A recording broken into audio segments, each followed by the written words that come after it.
டெமோக்ரஸில வந்து பார்த்தோம்னா மக்களால தேர்ந்தெடுக்கக்கூடிய அல்லது மக்களால தேர்ந்தெடுக்கப்படாத ஆட்சியாளர்களும் இருப்பாங்க.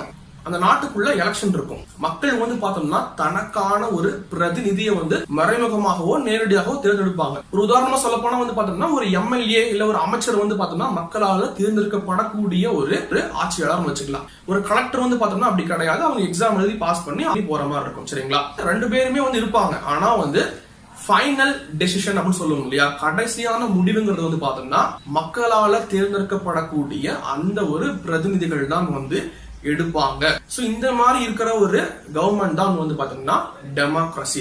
மக்களால தேர்ந்தெடுக்கப்பட்ட ஆட்சியாளர்களை தவிர மற்ற எந்த ஒரு அமைப்பும், உதாரணமா சொல்ல போனா ஒரு தனியார் அமைப்பா இருக்கலாம், இல்ல வந்து ஒரு அரசு அமைப்பா இருக்கலாம், இல்ல வந்து ஒரு மனிதர்கள் கொண்ட ஒரு குழுவா இருக்கலாம், யாராக இருந்தாலும் ஒரு மக்களாட்சி இருக்கிற ஒரு நாட்டுக்குள்ள வந்து ஒரு கடைசியான ஒரு முடிவை வந்து எடுக்க முடியாது அல்லது எடுக்க கூடாது.